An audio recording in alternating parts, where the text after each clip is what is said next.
السلام علیکم ورحمۃ اللہ وبرکاتہ۔ الحمد للہ وکفى وسلام علی عباده الذین اصطفى، اما بعد فاعوذ باللہ من الشیطان الرجیم، بسم اللہ الرحمن الرحیم۔ شهر رمضان الذي أنزل فيه القرآن هدى للناس، صدق اللہ العظیم۔ محترم ناظرین کرام، رمضان مبارک کا مہینہ آنے والا ہے، اس لیے مناسب سمجھ میں آئی بات کہ آپ کے سامنے کچھ رمضان کے متعلق باتیں کہی جائیں تاکہ آپ کے لیے اس پہ چلنا اور عمل کرنا آسان ہو۔ رمضان مبارک کی تیاری شعبان کے مہینے سے ہی کرنے کا حکم ہے۔ رمضان مبارک جلد ہی ہم سب پہ سایہ فگن ہونے والا ہے۔ یقیناً ہمارے دل میں اس ماہ کی بڑی قدر ہے، لیکن کیا ہم اس کے لیے تیاری کرتے ہیں؟ کیا ہم اپنے اہل خانہ کو توجہ دلاتے ہیں کہ وہ بھی اس سلسلے میں تیاری کریں اور غفلت سے کام نہ لیں؟ اللہ کے رسول صلی اللہ علیہ وسلم شعبان کے مہینے میں صحابہ کرام کو اکٹھا کرتے اور خطبہ دیتے جس میں انہیں رمضان کی آمد کی خوشخبری سناتے تھے۔ رمضان کی فضیلت اور اہمیت کے پیش نظر اس کی تیاری کے سلسلے میں توجہ دلاتے۔ ایسے ہی خطبہ میں آپ نے ارشاد فرمایا، اے لوگو، ان قریب تم پر ایک عظیم الشان ماہ مبارک سایہ فگن ہونے والا ہے۔ اس ماہ مبارک میں ایک رات ایسی بھی ہے جو 1000 راتوں سے بہتر ہے۔ اللہ تعالیٰ نے اس ماہ کے روزے فرض کیے، اس کے قیام کو اپنی خوشنودی کا ذریعہ قرار دیا، تو جس شخص نے اس ماہ میں ایک چھوٹا سا کار خیر انجام دیا اس نے دیگر ماہ کے فرائض کے برابر نیکی حاصل کر لی۔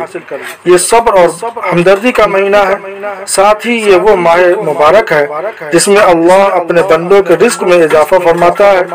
اس ماہ مبارک میں جس نے کسی روزے دار کو افطار کرایا، روزے دار کے روزے میں کمی کی بغیر اس نے روزے دار کے برابر ثواب حاصل کیا اور خود کو جہنم سے بچا لیا۔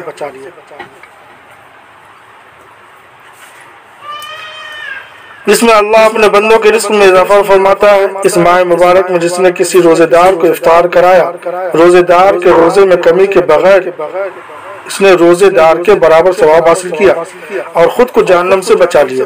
صحابہ کرام رضی اللہ عنہ مجمعین نے عرض کیا، اے اللہ کے رسول صلی اللہ علیہ وسلم، ہم میں سے ہر شخص تو روزے دار کو افطار کرانے کی استطاعت نہیں رکھتا۔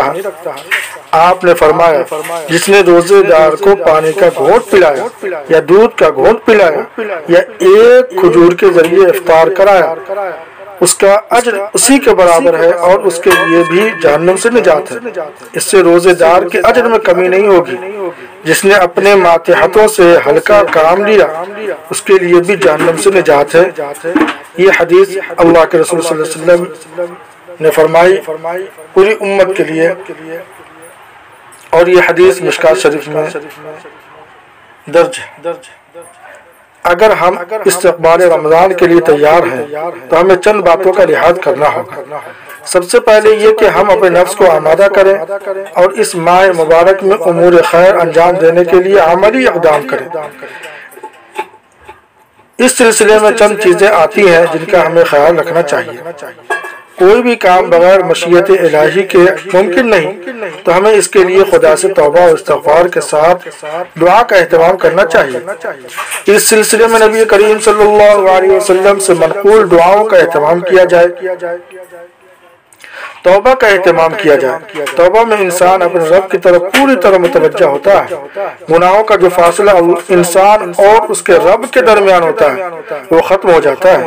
نیک کاموں کی طرف رغبت بڑھتی ہے جو رمضان کے دیگر عبادات میں بھی معین و مددگار ثابت ہوگی۔ اللہ تعالیٰ کا فرمان ہے، اے مومنو، تم سب مل کر اللہ سے توبہ کرو، توقع ہے کہ تم فلاح پا جاؤ گے۔ سورۃ النور آیت نمبر 31۔ توبہ سے متعلق نبی کریم صلی اللہ علیہ وسلم کا ارشاد ہے، اے لوگو، اللہ سے توبہ کرو، میں دن میں 100 بار توبہ کرتا ہوں۔ یہ حدیث مسلم شریف میں ذکر ہے۔ آپ صلی اللہ علیہ وسلم دعا کا بھی اہتمام کرتے تھے، آپ سے یہ دعا منقول ہے۔ اے اللہ ہمیں رجب و شعبان میں برکت دے اور رمضان تک صحیح سلامت پہنچا۔ گزشتہ رمضان کے روزے رہ گئے ہوں تو انہیں فوراً شعبان کے مہینے میں ہی ادا کر لینا چاہیے۔ ابو سلمہ رضی اللہ تعالی عنہ کہتی ہے کہ میں نے حضرت عائشہ رضی اللہ تعالی عنہ کو کہتے ہوئے سنا، میرے ذمہ رمضان کا کوئی روزہ ہوتا تھا تو میں اسے شعبان میں ہی پورا کر لیتی تھی۔ متفق علیہ۔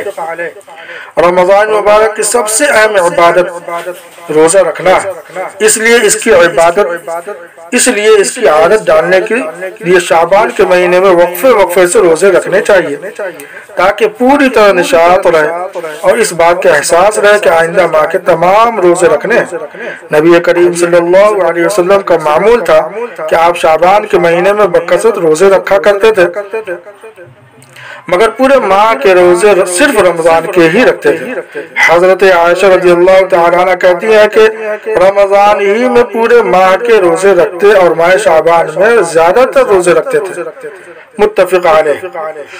ایک مشہور حدیث ہے کہ اعمال کا دار و مدار نیتوں پر ہے، جیسی نیت ہوتی ہے معاملہ اسی اعتبار سے ہوتا ہے۔ اسی طرح ابو ہریرہ رضی اللہ تعالیٰ عنہ سے مروی ایک حدیث ہے کہ انسان کسی نیک کام کی نیت کرتا ہے تو اس کا عمل اس کے نامہ اعمال میں لکھ دیا جاتا ہے۔ یہ حدیث مسلم شریف میں درج ہے۔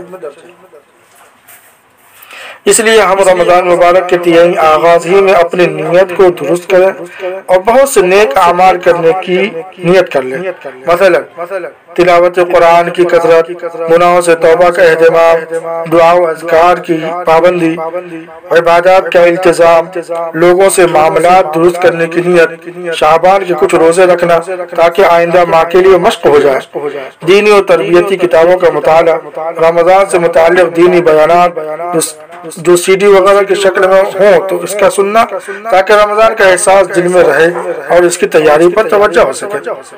رمضان مبارک کی خصوصیت ہے کہ اس ماہ مبارک میں نزول قرآن ہوا، اس مناسبت سے عام دنوں کے مقابلے میں لوگ قرآن کو زیادہ پڑھتے ہیں۔ تلاوت ایک عبادت ہے، اس لیے بھی اس ماہ مبارک میں اس کا اہتمام کیا جاتا ہے، مگر یہ عمل بھی تیاری چاہتا ہے، چنانچہ ہم شعبان کے مہینے سے ہی اپنی یومیہ مسلسل تلاوت شروع کر دیں اور اس بات کی نیت کر لیں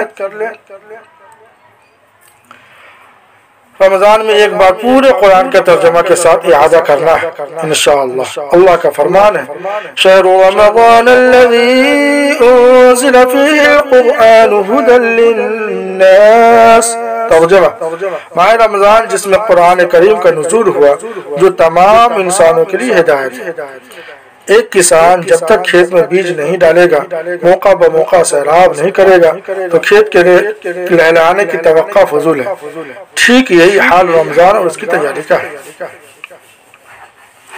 آج کل مسلمان دین کے معاملے میں غفلت کا شکار ہیں اور اپنے کاموں میں اس قدر محو ہے کہ اس کی تیاری کے لیے ہمارے پاس وقت نہیں ہوتا، حالانکہ گھر کے ذمہ دار فرد کو اتنا وقت نکالنا چاہیے کہ وہ اپنے اہل خانہ کے درمیان رمضان اور اس کے احکام کی تعلیم دے سکے۔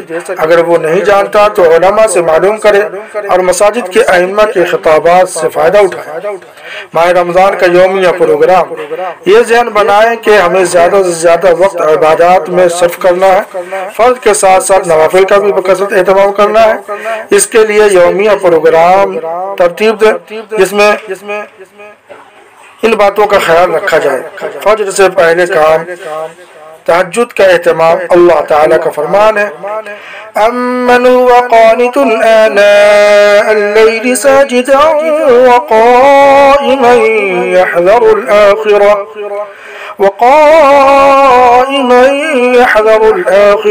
وَيَرْجُو رَحْمَةَ رَبِّهِ۔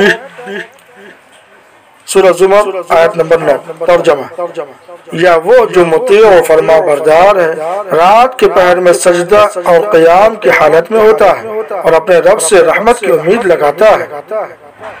سحر گاہی کا اہتمام۔ نبی کریم صلی اللہ علیہ وسلم کا ارشاد ہے سحری کا اہتمام کیا کرو، اس میں برکت ہے۔ فجر کی سنت کا اہتمام۔ نبی کریم صلی اللہ علیہ وسلم نے فرمایا فجر کی 2 رکعت دنیا اور اس کی تمام چیزوں سے بہتر ہے۔ یہ حدیث مسلم شریف میں ذکر ہے۔ دعا اور اذکار میں اپنا وقت لگائیں، خاص طور سے اذان اور نماز کے درمیان اوقات میں اس کے لیے دعا کیا کریں۔ نبی کریم صلی اللہ علیہ وسلم نے فرمایا، اذان اور نماز کے درمیان کے وقت دعائیں رد نہیں کی جاتی۔ فجر کے بعد سے طلوع شمس تک ذکر اور تلاوت قرآن کے لیے مسجد میں قیام کو لازم پکڑ لے۔ نبی کریم صلی اللہ علیہ وسلم فجر کی نماز کے بعد طلوع شمس تک اپنے مصلی پر بیٹھے رہتے تھے۔ ایک جگہ ارشاد فرمایا، فجر کی نماز کے بعد طلوع شمس تک اللہ کا ذکر کرتا رہا، پھر 2 رکعت نماز ادا کی، اس کا اجر ایک مکمل حج اور عمرہ کے مانند ہے۔ یہ حدیث ترمذی شریف میں موجود ہے۔ اس دعا کا اہتمام کہ اللہ ہمارے دین میں برکت، ہمارے دن میں برکت دے۔ اللہم انی اسألک خیر ما فی هذا اليوم فتحه ونصره ونوره وبركته وهداه وأعوذ بك من شر ما فيه وشر ما بعده۔ ابو داؤد شریف۔ ظہر کی نماز کی تیاری کرے، فراغت کے بعد بدن کو تھوڑا راحت دے۔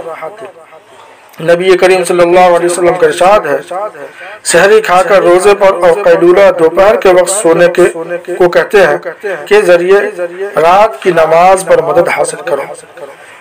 غربا پر مال تقسیم کریں، اگر صاحب حیثیت ہیں اور خدا نے مال و دولت سے نوازا ہے تو غربا پر مال خرچ کریں اور انہیں افطار کرانے کا نظم کریں، کیونکہ یہ عمل اللہ کو بے حد پسند ہے۔